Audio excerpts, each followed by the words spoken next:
All right, we should be back live.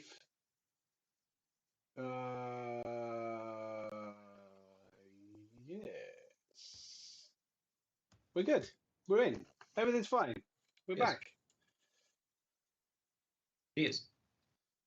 Can we comment though? Is the chat live? Yeah, I'm on it now. I'm on it now. Oh, or you can be on it now. Somebody tell everyone we're live. Adam, get in the DTC group. Tell them we're live. Get them all back in here. Get them all back. With chat. We're back.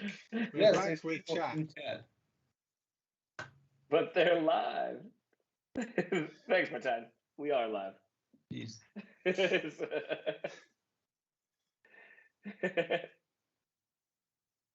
Okay. So, are we back then? We are. All right. We're back. We're live. We're here. We're ready. Martin does say that we sound like we're underwater.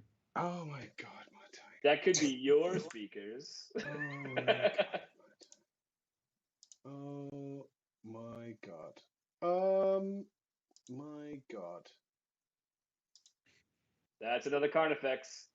It's another Carnifex. That's another Carnifex. It's another Carnifex right there. You're also still sharing your screen, Chris. That's two Carnifex. Every technical glitch is effect. I don't know what I'm doing. All right, I've stopped sharing my screen. We're recording. Yeah. How do I set up a thing for the next thing without having to? A thing for the next thing. What do you? And that thing. You know, so I can show this beautiful image of our faces and then have another thing lined up to go to without skipping to that. I don't know what you mean. God damn it, Ruben. You know the thing. The scenes in OBS. Right. Everyone watching at home knows exactly what I'm talking about. Oh, you mean how you switch between scenes in OBS? Yeah, but without. I want to go to the other scene and mess around with it, but I don't want. Right. Then in OBS, go to studio mode. Now you get a very detailed and behind the look. Oh. There you go. Yes. And then we're on it. Thanks. All right. Welcome everybody to Amsterdamned Wargaming's live podcast. Zero technical difficulties as promised. Not 23 minutes. Not one single technical issue will ever be had. Anyway, you're here with me, the Panda. For the amount of 200 euros, I can teach you OBS. Martine, Adam will gladly pay you 200 euros to teach me OBS. But you also have to teach him how to play Tau at the same time. Excellent. So, yeah, I'm here today with Adam. Say hi, Adam. Hello, everybody. Thanks for joining. And Ruben. Say hi. Hi. Excellent. How are you guys doing? Ruben, tell me about your week. My week has been grand. I've been unable to sleep in anticipation of this glorious index that just dropped today. And then today I just was hitting a refresh button up until 3 o'clock or something. And then been reading the index. Wonderful. Yes. Because you don't have a job. Your job is Tyranids. My job currently is to watch YouTube videos. And I made the creative decision that also involved reading up on Tyranids. Perfect. Excellent. We're going to add to your pile of reading to watch a YouTube video about how to make YouTube videos for tomorrow. Yeah. This is also, in fact, a YouTube video. So everybody's excellent. Great stuff. Yeah. Adam, how are you doing? Yeah, I'm doing well. Thanks. Got the distinct pleasure of playing my first game of 10th edition last night with the core rules, most of the Eldar stuff intact, and I played against York's Grey Knights. And in about 3.5 hours, we played 2.5 turns, and it was a good game. It was a good game. I don't know if that qualifies as a game. I mean, you ain't seen nothing yet. I've played games that have been over in less than 2.5 turns. So for me and the opponent, usually for me, but you know.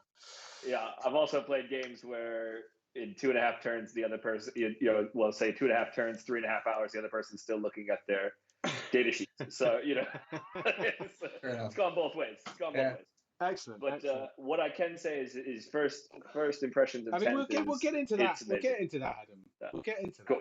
that. Just hold your horses. I'm still on the intro here. Remember? You sent me. You sent me this thing. So everybody at home, I'm also doing fine. Thanks for asking, guys. I've been painting some. I'm good, thanks. I've been painting some sisters up. Got a couple of exorcists done this week because they're looking pretty good. Or at least the gun is. I'm hoping the chassis is like T10 because previously they've been slightly tougher than a Rhino. So we'll see. So yeah, that's basically us, and that's the podcast. Thanks for joining. Today we're going to talk about the 10th drops. Adam is already very excited. We're all very excited by the leaks, by the info, by Warcom, the teasers. Yeah, so we're going to go into that a little bit. We have got an upcoming tournament, the final tournament of 9th. I did try and convince the TOs to run it in 10th, but they're too cowardly. This is the words, dude. DTC finale, something. DTC something. Qualifiers. The Masters. Qualify it. Master qualifying. Qualifiers. Last of 9th. Super important tournament. Cool. Yep. I think that's the official title. That sounds like it. So as you may or may not be aware, we're taking it super seriously here at Amsterdam Wargaming, and I am bringing a silly con effects list, which we'll chat a little bit about shortly.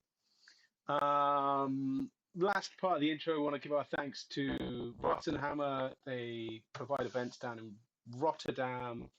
The first 10th event is going to be a doubles, I think, in Den Haag at the start of July. I think that's sold out, but there are other events planned after that. And we actually have the winner of our giveaway to announce.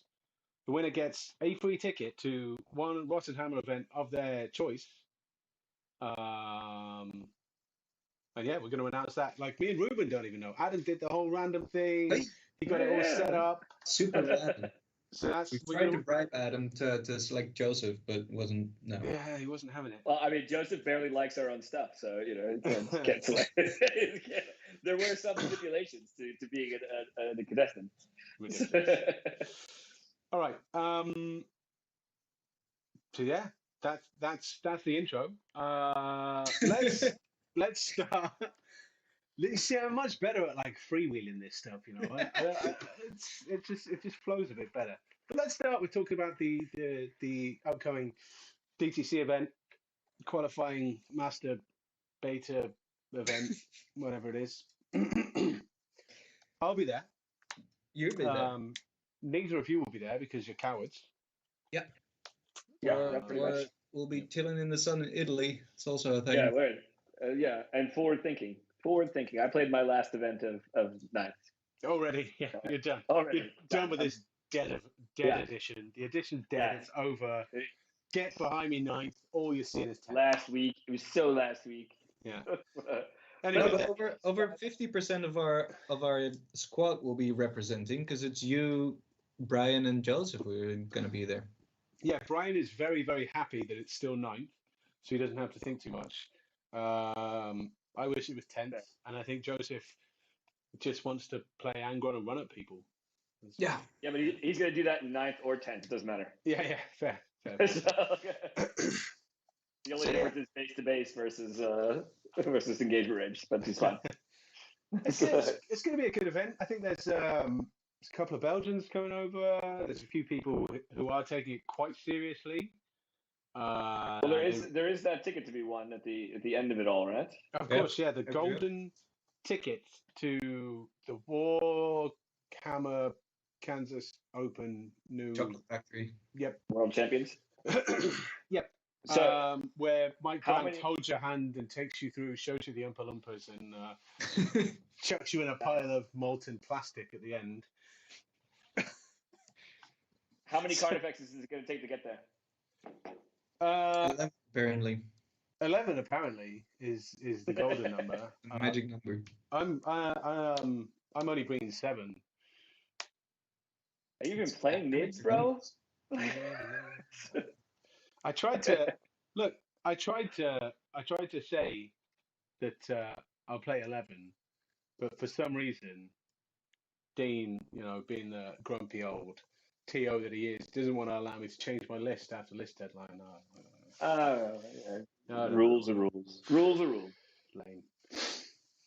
I said I'd happily change my list, no problem whatsoever. And we even sourced 13 Carnifexes, but I guess it's not to be.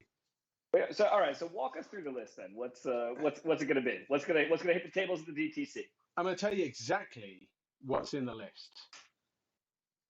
Just give it 25 minutes. In one moment, if you just let me.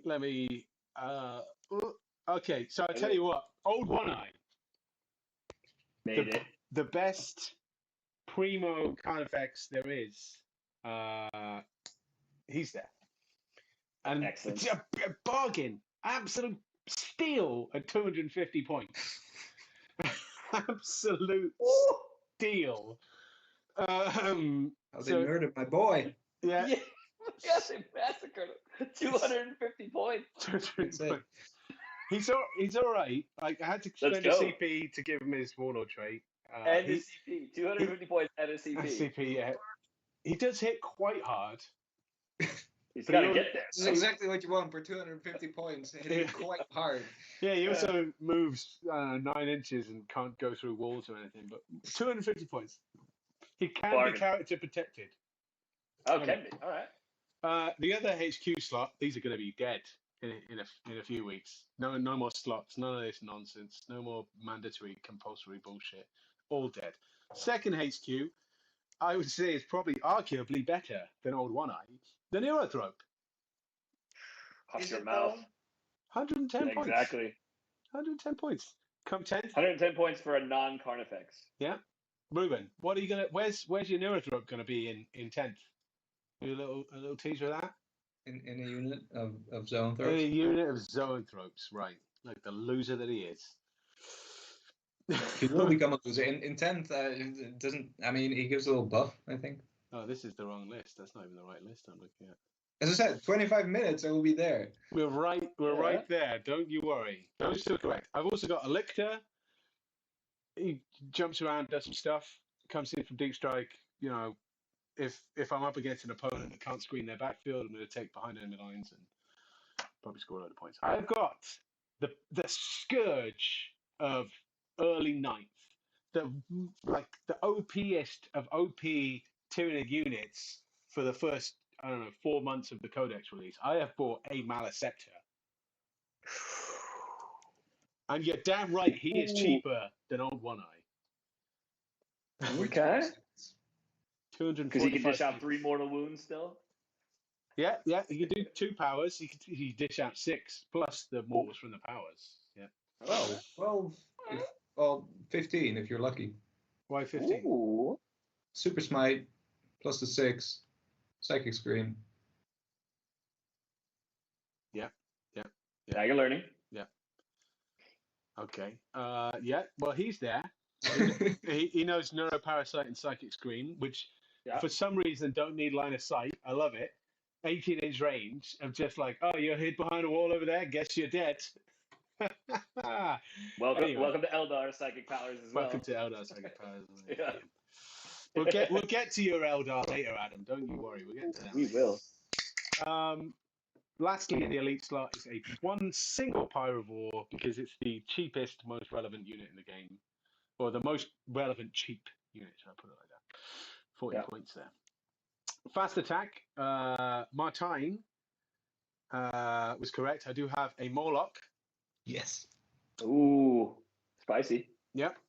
Because 100% every single game although I can choose my adaptive physiology or whatever it is, I'm going to be taking obsec behemoth monsters. You know it. Everybody knows it. It's happening. And the Morlock is going to come steal an objective from you. He's just going to pop up and just be like, this is mine now. Screw you. That's fair. And do mortal wounds in the in return. I love it. Parasite and Mortrex, next one. My favorite current available Tyranid model. That will change in a couple of weeks when the new Screamer Killer comes out. But yeah, Parasite's a bad boy. He's got a relic and a wall of trait. So you just throw CP at these things. It's ridiculous. Finally, in the heavy support, an Exo Queen. Also, for some reason, cheaper than old 1A. With a 4-up Invuln TA, 2-up armor save. Yeah, ridiculous. And then finally, the meat of the list. 3 Carnifexes and 3 Screamer Killers. The Carnifexes... Individuals, 3 of each. Or 1... 2 units, 1 of 3 Carnifexes. One of 3 Screamer Killers. And 1 of 3 Screamer Killers. The Carnifexes have the thing that allows them to get +1 ballistic skill. Can't remember what it's called. Ruben, it is. Enhanced senses. Bingo. Ooh. And Wow. because they've got a gun with them, heavy venom cannon. And that's that. That's the list. All right. 2,000 points on the sounds like I didn't want to list. I didn't want to confuse Chris too much, or as he's confused enough already by all the technical stuff that's being thrown at him. But next time, for those of watching at home, we'll share the screen from the PCP page, and then you can see the list as well, instead of watching Chris scroll through his phone. Is there, I mean, Chris, how are you feeling going into this, though? I mean, because this is for the first time in, I'm going to guess, 4 months, you're going to have to actually calculate saves. Yeah, it's ridiculous, right? Like, not just like throw a 4 and be like, oh, good. I think come on now. I think it's been like 9 months. I've played a lot of armies in the meantime, Custodes. So, just roll 4s. So 4 up. Yeah, 4 ups. So Custodians of the Empire's Demons. Like, it's 4 ups. Like, we're good. What else have I played? No, it's just Demons. They're the only important thing. They're the best one. Yeah. So yeah, it's going to be fun. I think if I can win a couple of games, but like literally the whole reason I'm bringing this list is because people voted for it at home. I don't play Tyranids. I've never really been a Tyranid player. I've just talked about it a lot. That's probably why it got voted. I'm very much looking forward to just going there, having 6 great games with 6 great opponents. I hope I don't play Dick, and it's going to be fun. That's not because Dick is not a great opponent. It's because I played him too much. Yeah, that's fair. I think the tournament vibe, and at least the tournament scene that I've been to in the last couple of months has been amazing. Like, everybody's just vibing, like having a great time, seeing off a good edition, and rolling some dice, having some fun. So, Ruben, despite your little dig, I have transitioned. Oh, look at that! And star wipe, well done. So you can see the list. This is it. This is the list you've just been talking about. This is the list I've just been talking about. Here it is on the screen for your viewing in all pleasure. its glory. Yep. It gives up 15 points to bring it down. Sweet. Yeah, sounds about right. No prisoner. There you go. Pretty decent. 1 point for no prisoners. Does it? So slightly skewed, but you're good. You're good. What's the 1 point for no prisoners then? I think it's the lictor and the Pyrovore. Yeah, it's the Pyrovore, surely. Got to be the Pyrovore. I mean, if you roll high enough for your gestation sack, you might give up 2. Oh, maybe. Yeah, gestation sack. That allows me to spawn a unit of rippers at the end of my movement phase, right? Shooting phase. At the end of my shooting phase. Yep. Yep. And it's an action, right? Yeah. But luckily, he can advance and do actions anyway. So there we go. Played one. Yeah, almost like he designed.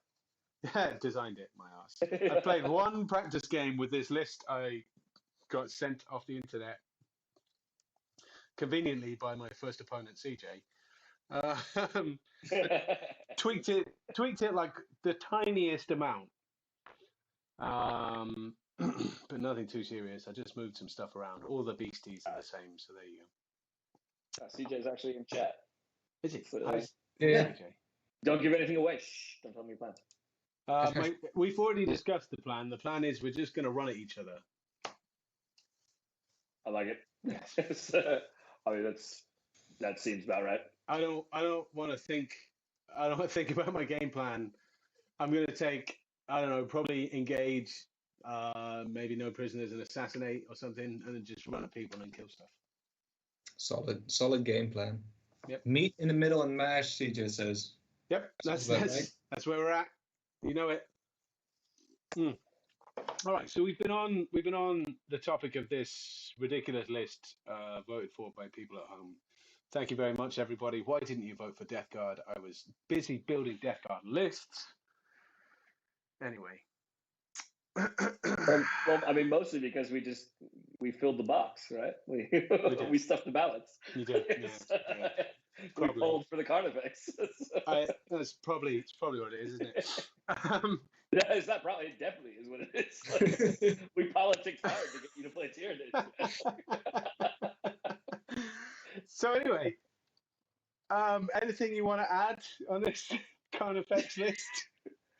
I mean, no, it's at least one more Carnifex if we're going for it. 4 more, right? We need 4 more. 4 more would be I mean, if you take Old One Eye out, how many more Carnifexes is that worth? 2. 1.5. No, keep it. There. Style points. Of course, I'm not getting. Old One Eye was never. He's not running going anywhere. Carnifex list, dude. He's the Tyranid Baneblade. Like, it's just style. He's not going anywhere. Yeah, no, that is just the Tyranid Baneblade. Like, just gonna put him down and be like, I win. All right. Well, that was delightful. I'm glad we discussed this for as long as we did. I'm very much excited for the weekend. I wish we were playing 10th, but hey ho, I'm gonna play my Carnifex list. I'm gonna enjoy it. I'm gonna have a good time. Yeah. Excellent. Fair enough. I think if everyone were to play 10th this weekend, it's this weekend, correct? It would be a nightmare. Next weekend. Next weekend. It would be the 25th, right? So you would have had an hour and a half to make your lists. Yep. And then all night to learn the new rules and scoring. It would have been incredible. I honestly, I would have. It would have been such a dog show. It would have been worth. That would have been worth the stream just to see it. No, it's gonna be fun, and it's a good way. It's a good crowd. You know, the roster looks great. You know, the pairings look cool. It's a good crowd to sort of see out the end of an edition that's been so good. Yeah. What did you want to say, Ruben? I think it's a great way to send up 9th. It's I like 2-day tournaments, and I mean this was set up like months ago already. So I think stick to your guns and keep at it. No, absolutely. And for the people who've been grinding out 9th and scoring those points, you know, in the DTC rankings for the last, couple of months, I think it's worth it for them to sort of go in and give it their all one last time. Yeah, dude. Yeah, you go and live your best lives. How are you sending off 9th, Ruben? How are you going to say goodbye? I said goodbye by losing a bunch of times with my NIDs a couple of weeks ago at Feast of Blades. And then decided, nope, I'm outie. Strong move. Strong moves. Built and painted a whole bunch of random stuff in anticipation of 9th. And they palmed off those same NIDs to me to lose with. Great. Yeah, there you go. Like, okay, this doesn't work, Chris. Here, make it. They've had all the juju taken out of them. They're yours now. Nice. Yeah, no, I think I've played I was talking to the boys from the order this afternoon. I think I played my last game of 9th. I think I'm only focused on 10th now. Yeah, that's the thing, right? At some point, at least a couple of weeks ago already, I checked out a 9th, but that's also because I know that there's no like events coming up or anything, so there's no internal motivation to keep going at it. Yeah, play 10th at this point. Yeah, I mean, I think we had a really good event in The Hague, last weekend, and that was very, very cool. Just a good way to send off 9th, good vibe, and now playing the first couple games at 10th, and going through the motions is it's new. It's new. It's new. Still the game you love. So I tell you what, you've been teasing us with the 10th edition so far. I wanna go into a couple of things before we hit those. Take us there. First thing, how many viewers are we on? 5. Anyone? Five viewers. Excellent. Well, hopefully, one of them is our ticket winner, because I feel like now is a good time to announce it. I think It is a good time to announce Just it. hype it up. I think it is a good time. We got. I'm gonna hand it over to Adam. Okay. To do a hype, because he randomly did something. Now we know who the winner is. So there we go. Well, so we've gone through the posts, and as you saw on the Instagrams for Amsterdam Wargaming, you had to sort of like the post, share the post, subscribe to the channel, which all of you have thankfully done. And the winner is none other than Shop, who did it on all 3 posts. Who? So Shop. Yeah. Really? Well, if you're gonna put in free entry tickets at a 50 people post, you got good odds. Yeah, so congrats. There's a free ticket to a Rotten Hammer event of your choosing. Yeah. So you have to bring at least 2 stompers, though. I mean, stompers are going to be free in 10th, I heard. Yeah. I mean, basically free, right? They cost no reserve points. Yeah, they're just basically free. So, I mean, bring as many as you want, I think. It seems fair. Mr. and Mrs. Stomper and all the baby stompers, just bring them all. All the baby stompers. Bring them all, and you get there for free. Congrats, Shop. Congratulations. Yep. There will be another contest coming up, I suppose. Once 10th drops around, and we talk to the TOs in the area, we'll get a couple more tickets for everybody listening. And, we got some stuff. We got some stuff going on, which we'll go into momentarily. But after we've sorted that out, we're going to run a stick nuke competition, as Adam says, and we'll give you the details as and when we've decided what we want to do. As we've done that, thank you very much, Adam, for announcing Shap. Shap, can you reach out to us via our IG page or Facebook? Send us a message somewhere, DM me, DM somebody. We'll figure it out. Yeah. We know you know us. Congratulations. Yeah. So the next thing I wanted to do before we dive fully on into 10th, a little segue, a little sojourn, is coming up on the 24th is when it's actually released. People will have boxes in hands. I think 24th or 25th is actually 26th is when we've got something special planned. Maybe Ruben, you can tell us what we're doing. Tell the people at home what we're doing. Sausage Fest. Sausage Fest. Sausage Fest 1. 2.0, I'll have you know. No, so what we've decided to do is we decided to lock ourselves in and play 10th for about a week with just the 3 of us, which will allow us to create or just get a better understanding of the game, get some tactical insights, get to learn a couple of the armies that we're all bringing, because I think in between the 3 of us we're bringing between 10 and 12 armies or something. Yeah, 10 and 12. Yeah, and then what we're planning on doing is releasing content on both Instagram, but mainly on YouTube, about how to play the game, some tactical insights, what we've learned, what we think are cool takeaways from our games up to that point. And we're looking to do live streams as well as record some stuff to release later on. But yeah, that's the basic premise of what we set out to do, right, for that week. Definitely. So excellent. So looking forward to it. It really is. So we're only taking a certain number of armies, obviously. we're going away, so we're not going to bother our partners with this. So we can only take a certain amount of armies. We're going to take all the equipment needed, streaming, filming, as Ruben said. I think we're hoping to get 2 stream games in, but we're going to have to learn how to play ourselves as well.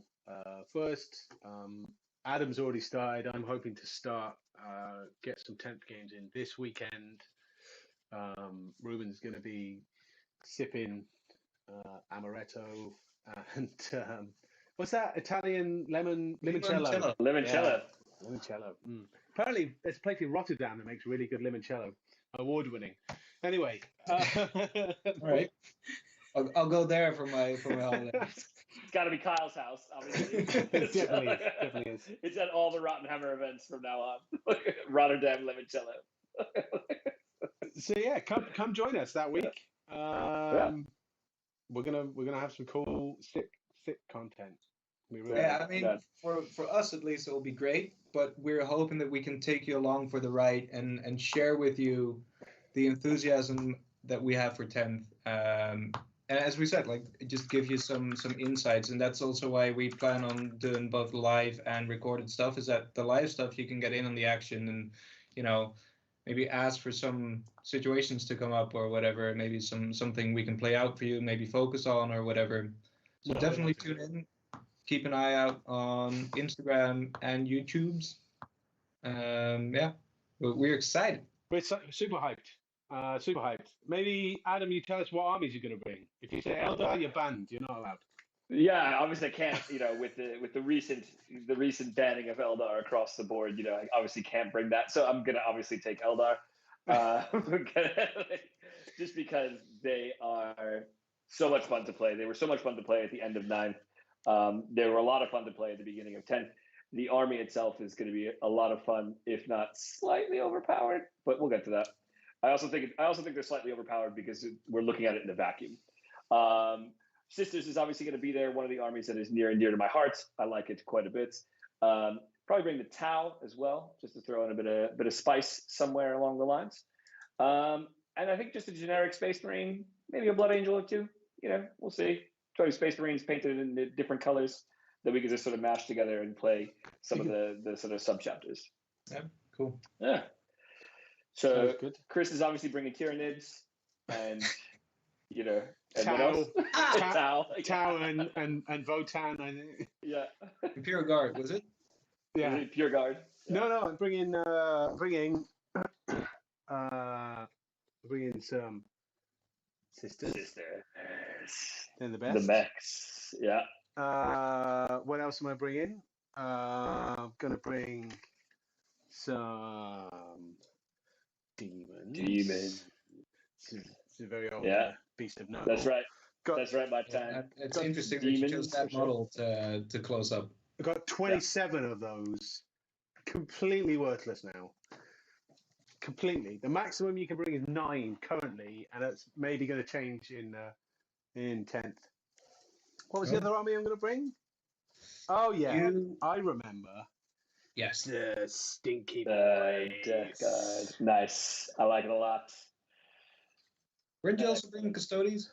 I'll probably also bring Custodes. The 10 models you need to make a 2,000-point army. Because actually, that's reminded me. I don't think Florian's in the chat, but I'm going to message him and remind him to bring me. I lent him some Custodes for the home nations we were at earlier this year. Anyway, everybody's got some Custodes on the shelf, so Ruben, we'll get some. What are you bringing? So I am bringing Tyranids, of course. Well, actually, you're bringing about 2,000 points of Tyranids for me because you're borrowing them. But then I'm bringing a whole heap of them with me as well. I am also bringing a bunch of orcs just to playtest them. I don't think the flyer list and buggy list that I used to play is valid anymore. So I built a bunch of stuff. You won't probably see it on stream, just to playtest it. Also bring 1,000 Suns because they look really interesting now. And I thought about bringing my Chaos Guard, but then they previewed GSC, and I got so excited about that I decided to bring those instead. They're looking good. They're Yeah. looking good. So All the previews have been fantastic. So we can't promise you'll see all of them on screen because some of them we'll play games with and we won't want to film it because stuff will happen, whatever. We're still going to be learning the game. But if there is one or there are a couple of those armies that you do really want to see, drop us a message, hit us up on Instagram, Facebook. Let us know if you really want to see a matchup from some of those. We'll do a post actually after this, letting you know which armies we're going to bring. And if you want to see a specific matchup or a specific situation in them, and then we'll make sure that plays out. GSC versus Guard would be epic. Yeah, CJ, we can't bring Guard because there's 6 billion models, and Ruben's only got tiny, weak arms. He can't carry them all. I'll think about it. I'll think about if I packed all my Demons stuff. Nids. Yeah, Demons Nids could go. Dark Angels. Yeah, that would go. Dark Angels. Oh, do you have a lion, Adam? No. Maybe I could get one. Yeah, maybe we could get one. We could get one, and we can make that happen. I could get one. Yeah, I could definitely get one. I think it's going to be a strong build. I mean, yeah, it's going to be fine. It's going to be fine. We'll get into that. All right. The last thing I want to do before we get into this 10th chat is Eldar. What? They're being banned? Yeah. Because we're the bad boys of 40K. Yep. Obviously. Yep. You know. No, there's just too many people hating on us. Out there at the moment. Doing really, really well at the end of 9th, and then obviously incredibly strong at the beginning of 10th. I think mostly because we're one of the few factions that has had most of their sort of main representative data sheets previewed, all their SWATs or stratagems previewed, and obviously we now have the core rules, and it's an incredibly powerful mix, and the fate dice make them pretty strong. I think it's a knee-jerk reaction. I think it's a knee-jerk reaction. Well, look, all of those things are really, really good. We could get into the nuances of it later, but I think the idea of having a tournament that I think it was called the Bug Beaters or Bug Eaters. I have no idea. Tournament. I saw it. Ban it. Yeah, it's just. I think it's a little premature. It's reminiscent of the Votan. Reminiscent of Votan. Yeah. But also slightly different because I think it's one of these ones where they banned it. I think for the wrong reasons. Votan, I think most of us sort of looking at the codex before it came out was just like, ugh, this is incredibly broken. Have they given a specific reason why they banned it? Yeah. Well, the thing at the moment is basically it's all that they've seen. So the sort of the loose interpretation of their post was Eldar has an unfair advantage because people have seen their rules longer than everybody else. They need an FAQ or something, is what they're saying. FAQ errata. There was nothing. Yeah. I mean, there's nothing wrong with Votan. There still is nothing wrong with Votan, as you rightly sort of proved last weekend. Only the players. It's just the players who play. Exactly. It's the players who play. And I think that's also what they have for Eldar. But I don't want to get into this banning stuff. I don't believe it should have happened. I think they'll retract it, and I think the game's going to be better for it. Because are Eldar strong? Yeah, absolutely. In a vacuum, 100% the strongest army out there at the moment. Compared to Nids, still very strong. So, I'm going to stop you there, Adam, because that's a really nice segue. Because today, the data sheet or the index, the Tyranid index dropped. Yep. Ruben, maybe you can give us some gribbly insights. So excited. Gribbly insights. I mean, I'm sure most of the people listening have already had a little look-see. For those of you who haven't, as Chris said, like the Tyranid index dropped today. And the army special rules, of course, were already previewed on Warcom. So Synapse, Shadow and Warp, and the adaptive physiologies, or what are they called now? Hyper adaptations. There you go. I've so there's attachment special. Yeah. So it's live. They also now have 6 stratagems to choose from. I think some of them are pretty sweet, pretty juicy, especially if you combine them with some of the powers that some of the data sheets have. We'll get into that in a second. Shall I go over all the stratagems real quick and the enhancements? If you feel like you have time, you can. Yeah. I like your voice. Adam, I'm sure, has never said bad things to me about the way you sound. So Oh, that's great. Thank you, Adam. So there's Go for it. a 1 CP strat that allows you to give 1 unit a 6 up Feel and Pain or 5 up if they're with.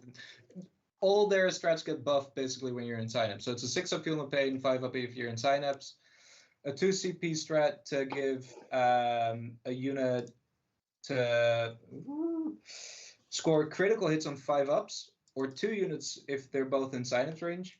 Then there's a 1 CP strat, Death Frenzy, that allows models from 1 unit to fight on death on a 4 up if they haven't fought already, which I think is pretty gnarly. Overrun's back. It's different though. It allows you to consolidate 6 inches. Unless you're within signups range, then you're allowed to make a normal move of 6 inches if you're not able to get into engagement range anymore. Which I think is fair. I mean, Overrun, as we know it right now, is probably just a little bit over the top, even with it being nerfed back to core. With the CP administration that you're going to be doing in 10th, I'm not 100% sure how often you'll see happen that Overrun is going to be used, especially with the other strats competing for those CP. But I think it's a very good one.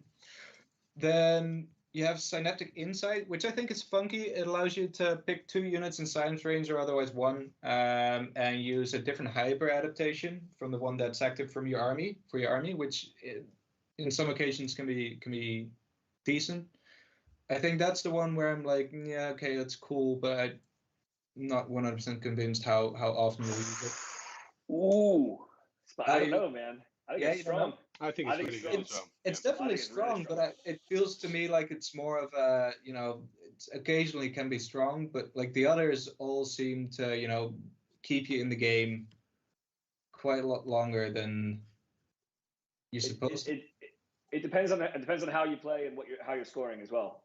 Yeah, we'll get into that a little bit. Yeah.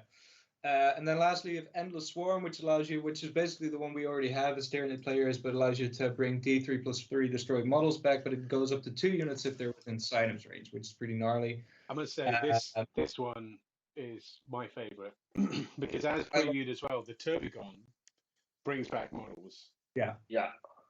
So you could just theoretically, I don't know how realistic this is, but you could just build up swarms of models, have 20, pop that 5 up on them, stick them in cover, I don't know, make them a little bit more survivable, and it just keeps sending out 20 swarms.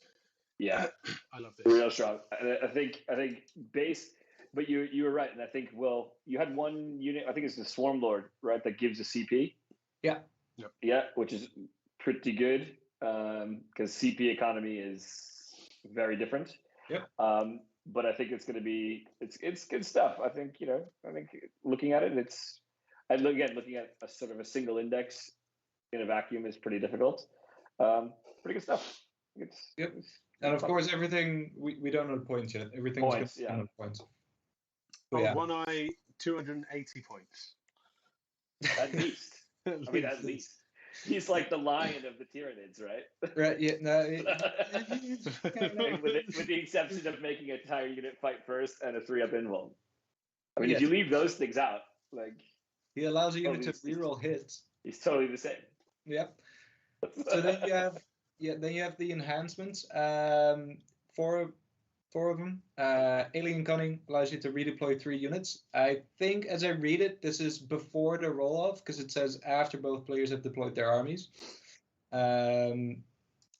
Which I think is fair if everyone has the same mechanic. Like this is one of those things, where in 9th edition you had the Ore Codex where I think it was not freebooters but Blood Axes who were allowed to redeploy units just as Space Marines were, but they had to do it before the roll-off, where Space Marines got to do it afterward. I think this might also be before the roll off. Yeah, so this is before the roll off as I read it. Yeah. That's what I'm saying. Like, if that's the case, then I hope everyone who has a redeploy ability has to do it before the roll off, because otherwise that becomes a little bit skewed, I think. But it's neither here or there. I still think that's a good one. And because you're not paying for enhancements anymore, I'd probably take it most of the times. Because you can take 3 of these in a strike force mission. 3 of the 4, right? Yeah. And I think all 4 are valid. It just depends on how you compose your army. Because then the second one is perfectly adapted, which allows you to reroll 1 hit, wound, damage, advance, charge, or saving roll per turn, which is pretty sweet. And that, I think, with that enhancement, you can make pretty dope characters, especially when you look at flying or just hive tyrants, either flying or on foot. We'll get into that in a little bit. Yeah, getting a reroll, getting that extra bit of efficiency really helps. Yeah. And then you have Synaptic Linchpin, which increases your synapse range by 3 inches.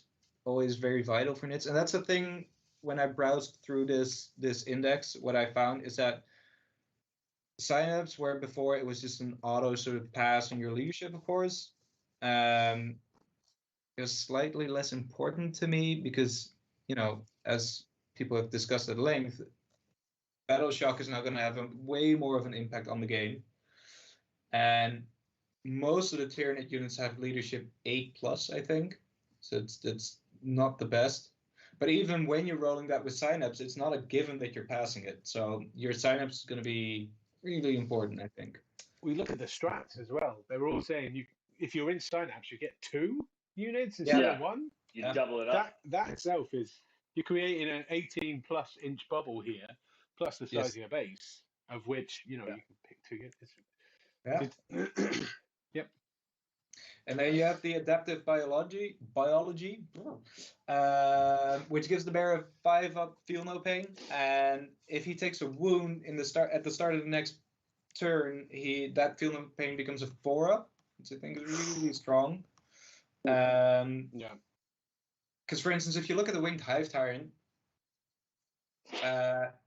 it would be a toss-up for me between either the adaptive biology or perfectly adapted. Just take 2. Give 1 each. Just give 1 each. There you go. I don't think you got it. See, I think we skipped over probably. I think one of the strongest mechanics in the book is their army rule. The Shadow and the Warp, I think, is incredibly strong. Let's go back. Oh yeah, no, I figured that was so long ago that most people are aware of it. Yeah, but I do think it warrants. I think the Shadow and the Warp is extremely strong. Forcing a battle shock test out of phase for an entire army is. I think it's going to be solid. I love it because you got to think in your opponent's turn. If it's round 5 and you've got bottom of turn on some of these missions, which we might touch on, you could potentially score 15 points bottom of turn by like holding an objective somewhere or just being in the right place. If your opponent's battle shocked, unless he's Dark Angels, can't hold objectives. Nope. And if you put what's it called, Brainy McTendrillface on the board, their battle shock is -1. Yep. What's his name? Neuro Tyrant. The Neuro Tyrant. Yeah. So you can watch your opponent sweat. He was going to be my first unit highlight because I think he ties in so well with most of the army rules. Like when I first had a look at his data sheet, I was like, yeah, it's fine, but it's not that great because the only units he can go with are Tyrant Guard and Neurogans, and the buff that he gives to his unit is +1 to hit, and if the unit that they target is battle shock, it's +1 to win, which is funky. But then on Neurogans, it's not really going to do anything. And Tyrant Guard are usually saved for your Hive Tyrants. But then if you look at the -1 to your battle shock and the fact that he gives 2 units within 12 in the command phase, he allows them to count as if they're in Synapse until your next command phase. That ties in so well with not only your scoring capabilities, but also those stratagems we just talked about. Yeah. Because you can just send them on over the board, and then when they get shot at, you can give them a feel no pain of 5-up rather than 6-up. And when they need to do the business in combat, you can pick 2 of them rather than just 1. Yeah, and then So you can bring 2d3 plus 6 back. Yeah. So, Yeah. like, is he an auto include for you? Do you think at this point? You looking to put him on the board? Points, but from what I gather, how the army will play, yes, I think so. I don't think I'll necessarily buy a dedicated unit of Tyrant Guard for him. I can imagine that he'll be sitting behind a wall, just handing out sign-ups. Next to all your Biovores and Hive Guard and Extra Queens, just screening him. Yeah. So he's just sat there. Yeah. Because he's not squishy either. He's T8. He's got 4-up invuln. Like 8 9 wounds. 9 wounds. It's 9 wounds. It's on the screen now. 9 wounds is not. It's not. It's nothing to scoff at. The difficulty with him is he's big, right? So like tucking him behind a wall is going to be a little. I don't think he's that big. He's quite big. He's big, but he also is like an 80 mil base, isn't he? Spindly. I'd have to see him in real life to be able to call that, but I don't think he'll be the most difficult model to hide in a Tyranid army. Yeah, fair enough. Fair enough. What else did you want to highlight? Let me scroll through and find it. I mean, the gargoyles are super strong in my opinion. The gargoyles are so strong. Oh, they're so good. God. They that were already move good. Yeah, so good.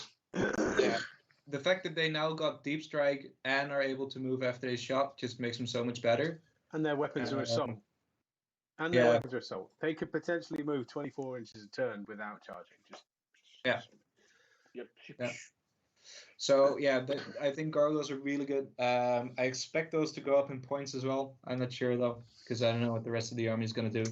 We can't really make a judgment of like how much we think we think they are, like, because we've got nothing to compare it to. We've got no baseline. We've got no. I think one of my favorite picks so far would be the Hive Tyrant on foot.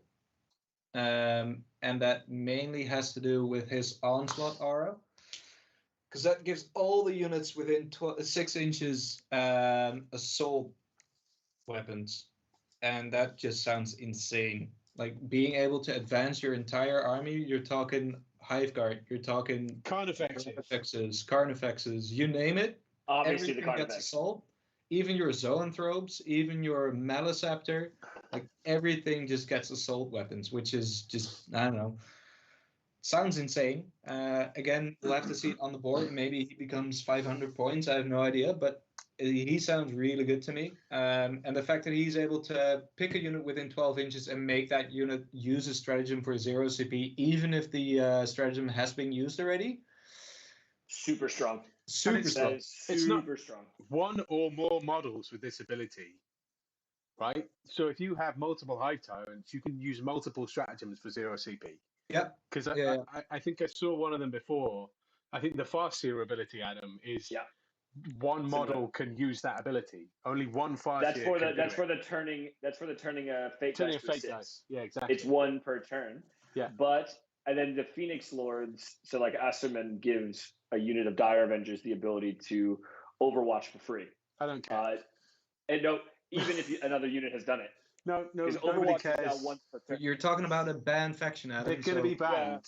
Doesn't matter. Like I said, the bad boys are 40k. So T10, 10 wounds, 2 unsave. 4-up invuln.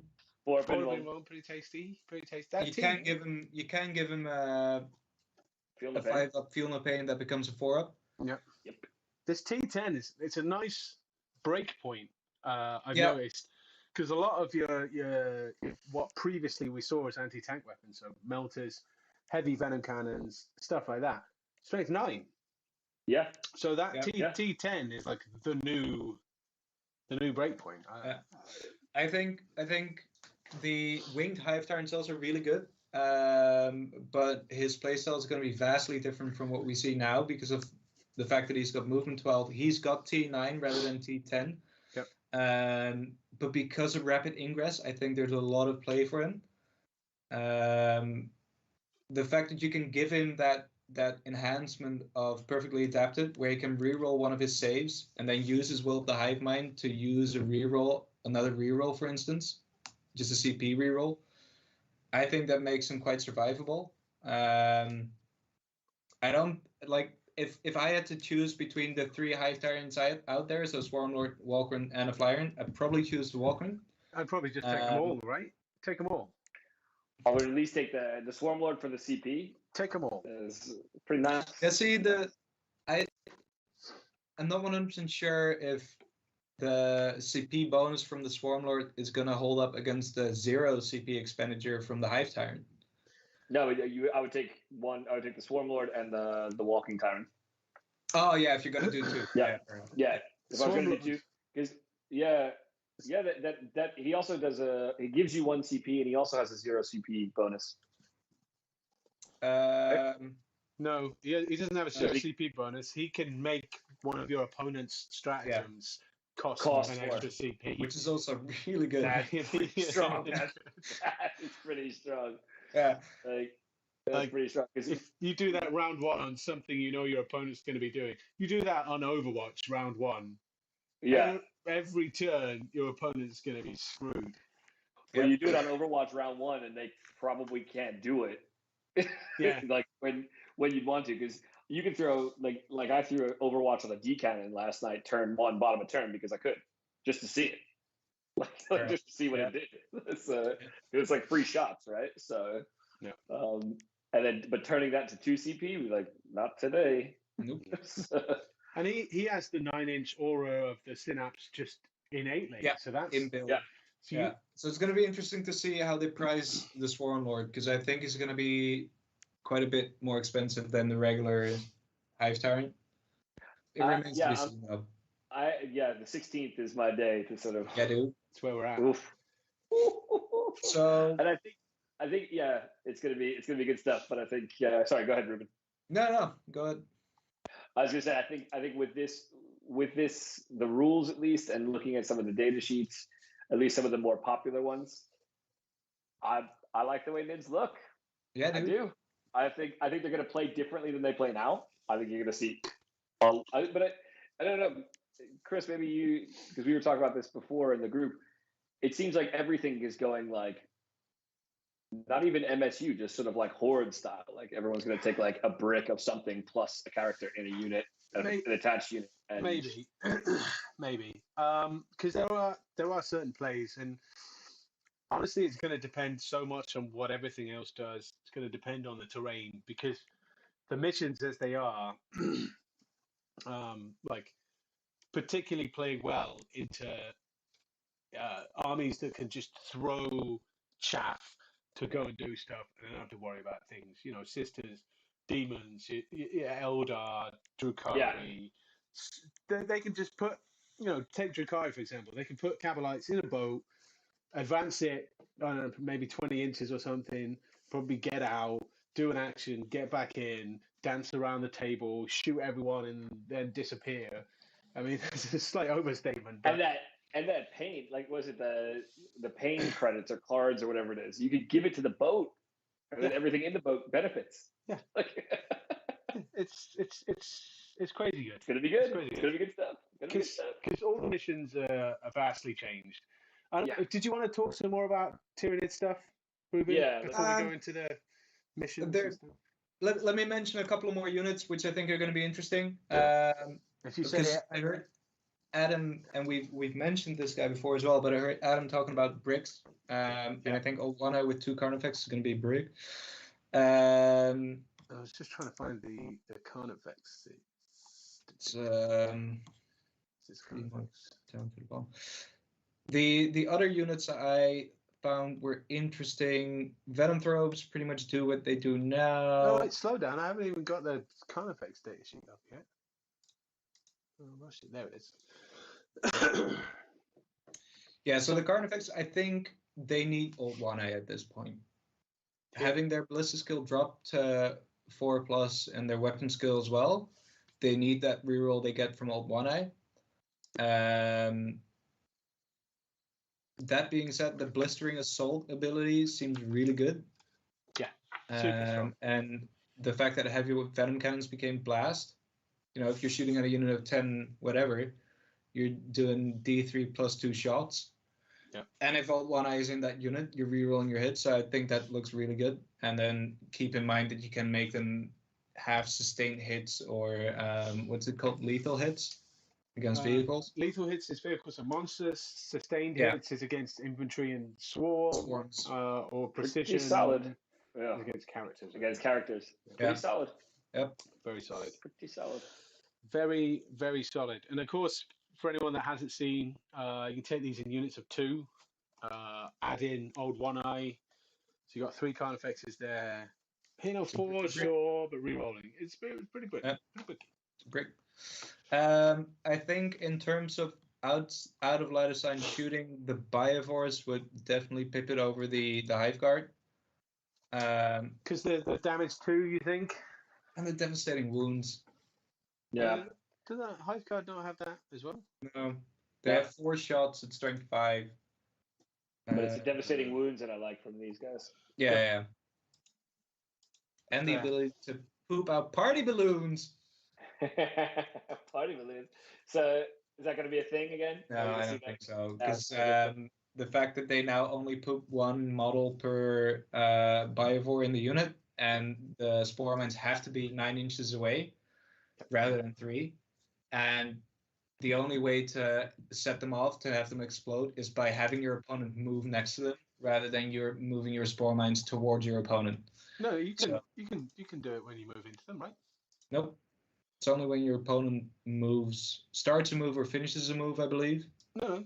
Also, each time a model in this unit ends a move within 3 of an enemy unit. And they move, forward. Oh, okay, well, fair enough. But you'd have to roll a 3, I believe. I don't know. Also, I think they would be dead because they arrive in the shooting phase. And next turn, and it's only 3 models, so it's the T1 with 1 wound and a 7-up save. If your opponent can see anything into them, they were T3, weren't they? Oh, that's right. They were T3. Yeah, they were T3. They were 9th edition that became T3 for some reason. Stupidly annoying. Yeah. Because everyone knows it's about as difficult. You're wasting shots now. You're wasting shots. The wound actually. So I think Biovores are going to be interesting. Like the Hive Guard got a glow up, but then you're looking at the shock cannons, right? Anti-vehicle 2+ seems really good. That's pretty strong. That's what I was a big fan of. Well, And that leads me into my other pick that I think is going to be interesting to see what it's going to do for Tyranids in terms of playstyle is the Tyrannicide. Because the Tyrannicide, I think, offers a lot of potential for interesting units to be deployed in it. Because, you can stuff 6 Hive Guard in there with the anti-vehicle guns. This thing's bonkers. Yeah. 20 Tyranid infantry. Yeah, but every model that has more than 1 wound counts as 3. So it's 6. Less interesting. Yeah. Oh, it's still 6 of those dudes. And I figured, it comes down to points, but if you chuck 6 warriors in there, the close combat warriors, and then rapid ingress at turn 1 into your opponent's lines without them being able to see the warriors that come out, I think that has a lot of potential. It doesn't have to be warriors, could be team sealers, could be something else. Fair. I think the biggest thing for me though is that this and the units within it don't count towards any limits, towards the maximum number of reserves you can start. So you could have, I don't know what it is. Is it 1,000 points?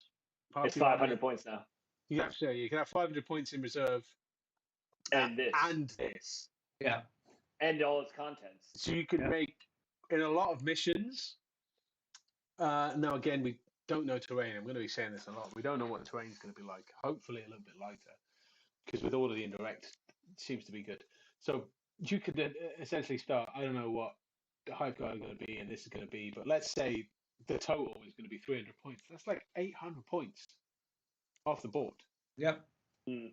If you take one, if you take several. Yeah, and this can come in turn one, as you said. Yep. You can rapid ingress this in your opponent's turn one. And that's the thing. I think it's going to be a big thing for Marines as well.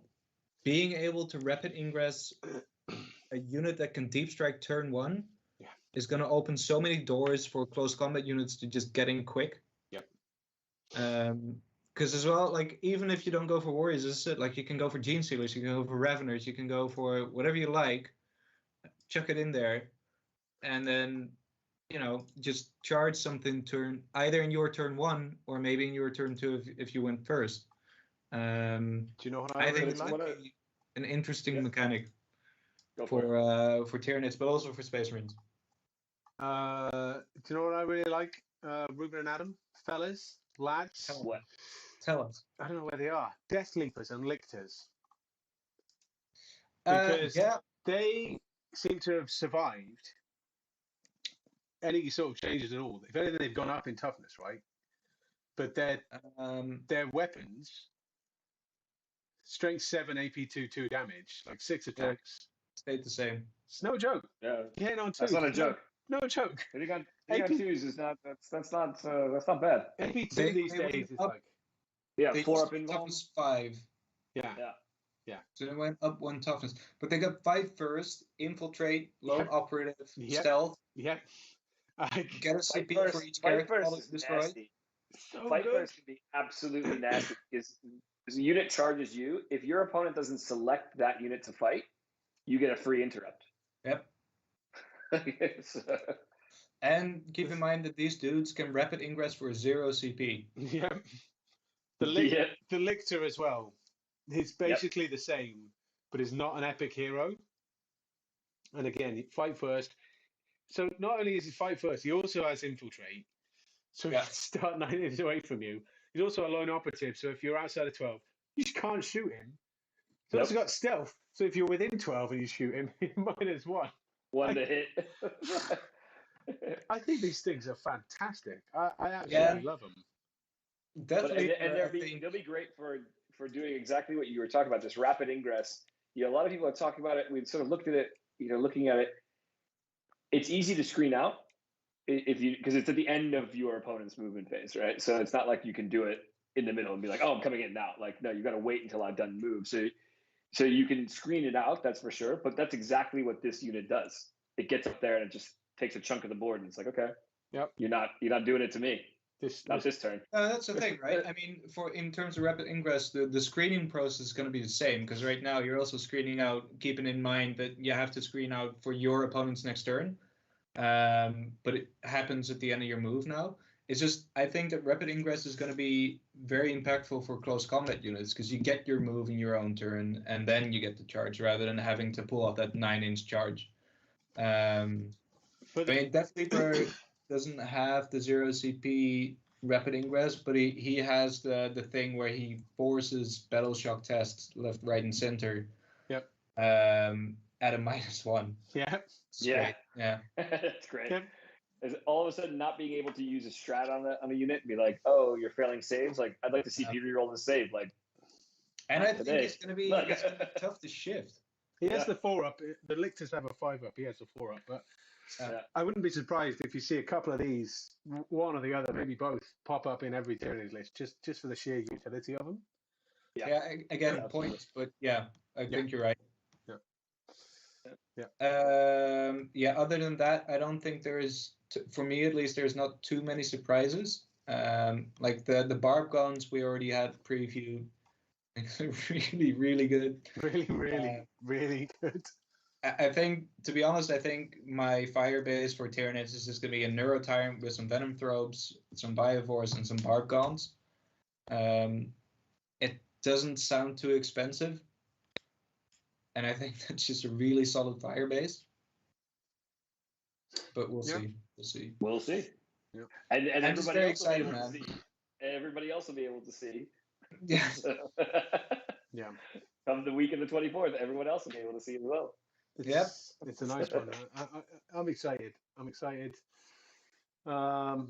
for everyone else to get previewed. I want to see my Chaos Boys. I want to see my sisters. I want to see the Custodians. I just want to see everything now and just get that comparison. Yeah, absolutely. Yeah, so we touched on a little bit. Did anyone enhancements cost points apparently? Anyway, yeah, what you were saying about the combat units coming in from rapid ingress, you've got to consider as the defenders, as screening now as the defender, knowing your opponent has this in the backfield. It's like, all right, not only have I got to screen out whatever's coming in, I've got to screen something out, knowing that even if it's a standard infantry unit, next turn it's going to be 3 inches away from whatever I screen. Yep. Yeah, whatever I screen with. Like, so that's absolutely. Army construction is going to be very, very strange. Where a lot of these, I think you're going to have. I think like Ruben, you were touching on like your fire base. I think you're going to have to start to have like dedicated units to do very specific roles in your army. As you look at this, and you're going to I'm going to have these like cheap chaff action monkeys screens that are just going to die, and whether that looks like, whether it looks like war walkers and vipers, or it looks like death leapers and gaunts, or it looks like just unit of battle sisters. Like every army is going to have these units that you're just like, your job is to go out there and just take up space. Yeah. Well, no, this whole thing is like, both yours and I were amazed last night when you start to look at like the killing power has been drastically reduced. Like things don't die nearly as quickly as they used to. How many D cannons? How many D cannons were you playing? 2. Oh, that's why. But I was playing. But I was also playing 2 twin-linked fire prisms, which. Like they're so. He's so glad he ordered those. I'm so glad I ordered them. Like I told you, Adam. I told you. Oh, you were on the fence.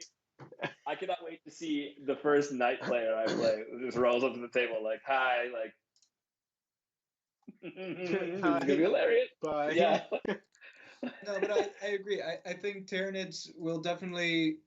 I don't think they'll have a lot of staying power. Sure, it will have gone up, but I don't think they have the most durable units. But they do have a lot of utility units. Like they. Yeah, but the thing is, you're gonna have more and more units than everybody else, right? Because you're not going to lose that attrition because of the 2d3+6 that are coming back every turn. Yeah, I think you're right. You'll drop that CP for those models coming back and just taking up more space. Right. So, Thomas, Ron, that was designed specifically to you, Ron. That was right at you. Thanks for that. But Thomas, I think you're gonna have these coming back, taking up space, and like really just sort of getting there and being annoying, and then sitting on an objective, and then all of a sudden being like, all right, the game's looking really close. I'm gonna throw Shadow of the Warp down, force Battle Shock across your whole army. Like, cool, you're gonna fail a bunch. Like all of a sudden your scoring for primary goes down. It's for 1 turn, and that could swing the game. Like so, and that could be really, really strong. I really like the way Nids look at the moment. There is, of course, the strat to allow you to auto pass after the roll, which is nice. So it's not like immediately I'm going to force a battle shock test and then I'm going to take all the objectives. There are other things involved, Yeah, sure. They have to roll the dice and stuff. But I agree with you. It's going to be crazy strong. Yeah. It's going to be good stuff. And I think a lot of these strats, I think a lot of the core strats you're going to see a lot of play. I think, everybody having, not having, and it's nice as well, like looking at an index and saying like, I don't have 4 pages of strats where I'm going to use 6 anyway. Like I've got strats and I'm probably going to use 5 of them. That's what you've been hearing across the board, right? It's I've got the core strats up on the screen for everyone to see now. Yeah, but that's the thing, right? It's simpler, or simplify, not simple. But there is a truth to that saying. For instance, in this example, like the fact that you get rid of all that sort of garbage that they called stratagems is just gonna ease the admin you have to do for your army, I think. Yeah, no, absolutely. And I think once it starts to become a little, once you sort of unlearn a few things, and once you can start to see your army again, and I'm really excited for you guys to try 10th, first time and get it, and all the listeners out there as well. Like you're gonna look at your army completely differently now.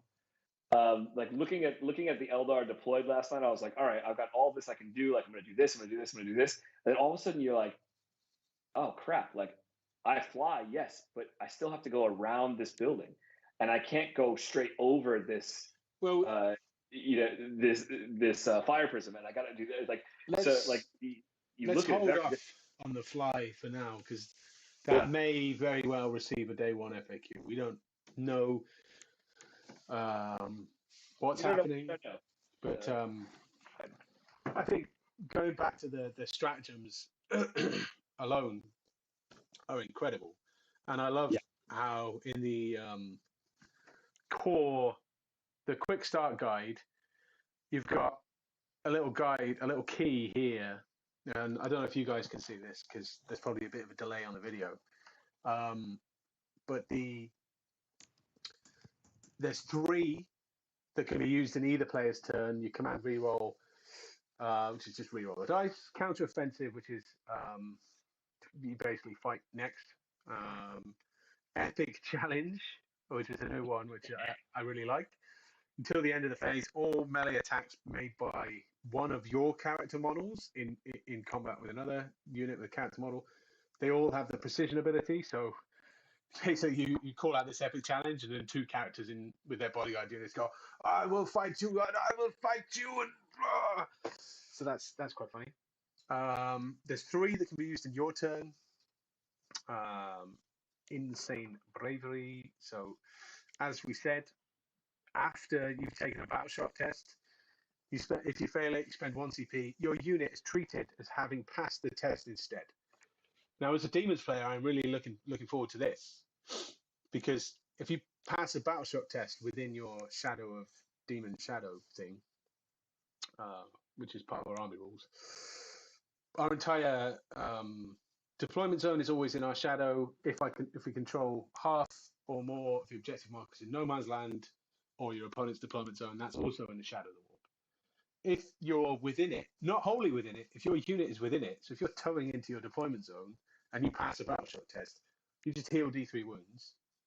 Or if you're a battle line unit, you just get D3 models back. It's pretty dope. So like, nice. I just roll battle shocks for days, and I failed. Oh well, I'll just get D3. Oh no, I passed. Spend a CP and just get D3 models back. There we go. It's really nice. Yeah. I'm a big fan of that, because previously it was 2 CP. It was once per game, or was it? Maybe it was once per game. It was once per game, and then that was it. You just automatically passed. You didn't roll your leadership.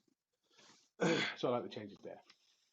The grenade stratagem and the tank shock stratagems are 2 very, very spicy ones. Now they're so cool. We haven't talked too much about this, but in our little group, but I love them. The grenade one is roll 6d6, and for each 4+, the enemy unit takes a mortal. Just it was the old Space Marine melt-a-bomb, right? Like 8 inches. Oh, I don't know. Yeah. I don't know. Yeah. It's really nice. 66. So you're on average, you're doing 3 mortal wounds to an enemy unit 8 inches away from you. Great. Sounds fun. Do you know what else is fun? Tank shock. Yeah. Ooh, this one. Knights players are going to love this. I saw Ron said in the chat, it's going to be a killer. Tank shock is going to be a killer. Yep. Because until the end of the phase, right, you in your charge phase, you pick one vehicle unit from your army. Great. All is good so far. Until the end of the charge phase, after your unit ends a charge, you select one enemy unit within engagement range of it. Then you select one of your melee weapons your unit's engaged with. Like your knights, you can take your strength 20 claw, or your strength 18 sword, or whatever you want, for example. Roll a number of d6 equal to that weapon's strength characteristic. If that strength characteristic is greater than the enemy unit's toughness characteristic, which is for knights. It's gonna be. It's gonna be. It's always gonna be. It always is. And you rolled 2 extra d6, so that's fine. Let's just say you're rolling 22 d6, and then every 5 up does a mortal wound. Like, You're gonna get that 6. You're probably doing 5 or 6 mortal wounds. Yep. To whatever you charged, and it caps out at 6, luckily, because we've all had those rolls where you roll 10 dice and there's 9 5-ups in there. So it's strong. It's really strong. I don't know if you guys want to go over the rest of them. I just wanted to pick up. No, I just wanted to quickly mention heroic intervention because I think it's a nice little change that they made where you can only do it on units that have charged you. Yeah. So you cannot have your knight just sit in an objective and be like, okay, so if you ever want to get me off this objective, you're gonna be charged by a knight. You know? Yeah. Yeah. So all those custodies, like little shenanigans are gone. Where it's like, oh, I heroic 6, so I'm going to stand in the center of this objective. Yeah, and exactly. You're never going to be near me. So, which is nice. And there are certain. The thing is with all these strats that I've seen, at least with the data sheets that we have in hand, and I think I haven't had the time to do it with the Tyranids yet, but we will sort of go through it over the coming sort of weeks. Obviously, is look at each of these stratagems, look at the abilities on each of the data sheets, and go, you can flex into this one really, really hard. Yeah. And that's what I was looking at today with the Wraith Guard. Like you can flex into that heroic intervention seriously hard. Because all of a sudden you heroically intervene with that unit. If they are targeted to be attacked, they shoot. They just shoot as pistols. Yeah. So they turn their Wraith cannons into pistols and just be like, Yeah. It's cheeky. Yeah. Very, very cheeky. There's so many little things that you can sort of play with, and I think this is what's going to define the early parts of this edition is like finding the finesse in these stratagems.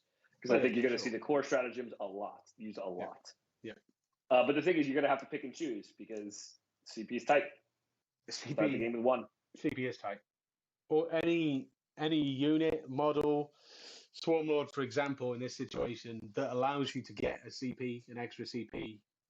Absolutely. Or do something for 0. Yeah. Is going to be super strong. Because Death Guard have the Tallyman as well, for example. Yeah. Space Marines probably have, I think. All the captains. Yeah. Captains make something 0 CP. So Flesh Hounds, Chaos Demon Flesh Hounds can use the heroic intervention strat for free regardless.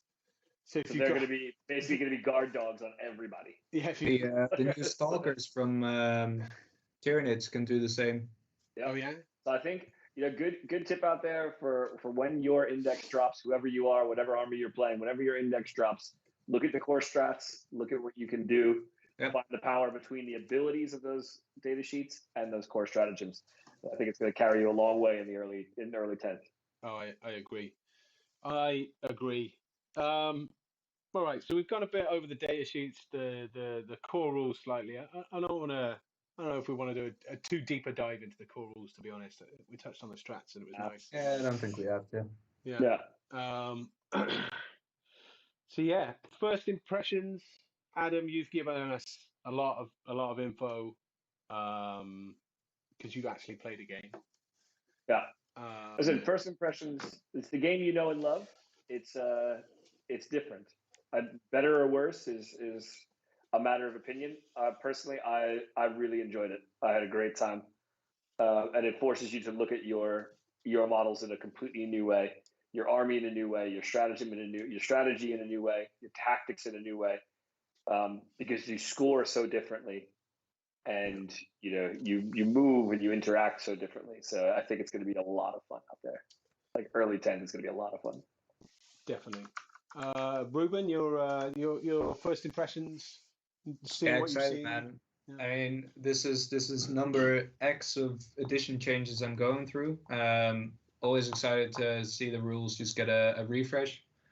And I love these overhauls, dude. Like, I think 9th was stuck in its tracks. And I think this is the healthy way for the game to move towards. Yeah. Like you said about about 9th, the missions were very samey. We played them a million times. There were slight changes. These missions are all just batshit crazy. And so much.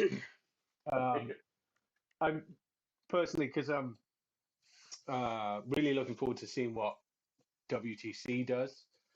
I imagine not just them, but a lot of tournament organizers across the world will just be like, all right, we're going to take this deployment and this mission and this special rule and put them together, and that's going to be a package. And then they'll advertise it in the rules book and be like, this is this, this is this. Because I will touch on two of my currently favorite missions that I've read. I haven't played them. The one you played last night, Adam, where you set up new objectives in No Man's Land. So much fun. And it's so bonkers. It's like, here's an objective, and here's an objective, and here's an objective. It's like throwing them at people. just mapping it out, right? You could potentially have 10 new objectives, and I don't know if this fits because everything has to be 9 away. But if you play on a bigger board, Ruben, you play on a giant map, you fit as many objectives as you want. Sure. I think mathematically you're probably getting 6 in there if you want. Still, an 8 objective mission. Yeah.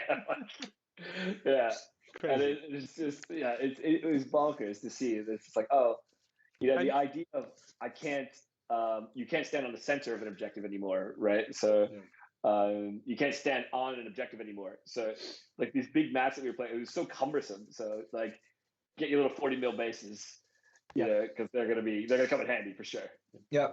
So. And you have and the other one I like is the I can't remember what it's called, servo skulls or something, where you at the end of the turn you're controlling the one it. Where you push.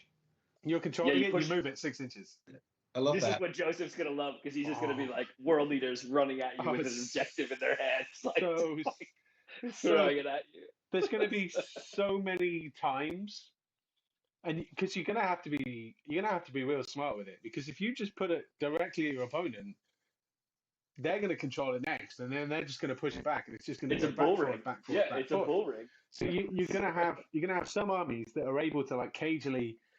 Like these objectives, I don't know if you see it on the screen, they'll like start in the middle and then they'll go around and they'll come back and then they'll go like swivel into your opponent's deployment zone to try to get you those points. Because the one I love about this is the point scoring is cumulative, and if the objective is 6 inches away, it's like 3 points. 6 inches away, it's 8 inches is 2. Yeah, whatever it is, all the way across. If it's wholly in your opponent's deployment zone, you score 15 points for one objective. Yeah, just like what I can see.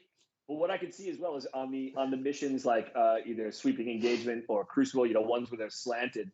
You're not going to be pushing that straight. You're actually going to be pushing it laterally. Yeah, and just hoping for the deployment zone to basically catch up with you as well. That's the thing. There's some bits where you might actually. Depending on where your opponent is, you might actually move away from their deployment zone to then force their stuff to come forward to try and get it. So you can kill it, and then maybe not next turn, but the turn afterwards, then get it into their deployment zone. And this is, I think, playing last night and having a sort of a sit down with Yort after we sort of got done, is he said it so well. He's like, this game is perfectly designed in 4 dimensions. Like, so you're looking at the 3 dimensions of space that you have. Yeah. But that dimension of time, you also have to keep into account because of the rapid ingress, because of the heroic intervention, because of the Overwatch in, the out of what we would consider now to be out of phase materials. Right. Like, it's so good. And that fourth dimensionality of 40K right now is really, really fun. Adds another little bit of spice to veteran players and new players alike. Absolutely. I'm looking forward to getting to grips to it. Initially, like as soon as those rules packs are announced for WTC, I think I'm just going to focus on those missions. But yeah, for sure. Before that, I just want to be drawing cards randomly. I want to be playing tactical objectives. I want to be playing fixed. Yeah. I'm just going to do everything. Sure. Like that's what we did. We were just like, how do we make this as strange a situation and scenario for us as possible? Like, let's play the new engagement, the sweeping engagement. We've never seen it before. Let's play a new mission, the ritual. We've never seen it before, and let's play tactical and just like go wild. Yeah. You can get a bad hand in tactical though. Like you can draw, sort of 4 jack offsuit, and just be like, well. But it's funny because So yeah. in the chapter approved pack, if you discard one of your cards at the end, you get CP. Yeah. Yeah, that's fun. Yeah. So if you're getting a bad hand, is sure it puts you maybe down a bit on the secondaries, but you gain another resource in a CP. So if you have your swarm lord, Ruben, you could get 3 CP in a turn if you want. I think it's still capped at 1. Is it still capped? Yeah, it's just like the command phase. You get it. Yeah. Okay. Well, fine. But 2. Still, it still works in a lot of different ways, and it was a lot of fun. But I think once, and the WTC I think is going to be super interesting as well. And I think this is one of the topic for another time for sure. Simply because of the lack of data, teams tournaments, obviously you rely on a lot of data and you rely on a lot of planning for your matrices and stuff like that. And not going to have a lot of it going into this one. Yeah. What we ideally want to have, is every player have, a good 4 or 5 games into whichever meta list to get an idea for it. Have maybe 20 games under your belt of your list at least to understand what you do and how you play. And it's not going to be impossible, but it's going to be difficult because with it's that 4th dimension of time. Yeah, I don't know how and I'm no maths expert, but there's 6 deployments, right? Yeah. 9 missions, and then 12 mission rules or something like that. Yeah, something like that. However many there is. That's a lot of permutations of different missions. I think WTC is going to have to, and again, we're getting a little off topic. I think this may be a topic for another time. Yeah. But I think they're going to have to sort of set 3 and be like, these are the 6 we're playing or whatever. Yeah. And go from there, which could be a lot of fun as well. All right. But I think what you're going to do is you're going to see a lot of strong players with very good all-comers lists with reps into everybody else. Like, I don't think you're going to see the skew that you may see at teams tournaments normally. Yeah, we've sort of talked about that. 648 permutations. Thank goodness we have math people in our fan club. 648. Absolutely crazy. And with that, I think it's time to call it a day. Yeah, I think so. 648 permutations. That's going to be my new screen name. It sounds like the name of a sort of slightly emo-y punk band. Yeah, that could be a band name. Yeah, Thomas, I expect you to name your next Warhound Titan 649. All right, guys. All right, boys. I've been a Panda. Adam. I've been Adam. Ruben. Hi. Bye. Thank you very much for joining us. This will be uploaded as a podcast. Hopefully it makes sense being recorded and being a podcast, so we'll see. Should do. We're professionals. It'll be fine. Definitely we got it on time with 0 technical difficulties. Yeah. We'll be back not in 2 weeks because of various things. We'll be back in 3 weeks with dedicated streams of 10th edition games, competitive. Again, send us a message if you really want to see stuff. We've got some stuff in here. I wish you all a very good evening and a very good weekend playing 10th with no points. Yeah. Cheers, boys. See you. Bye-bye. Have a good night.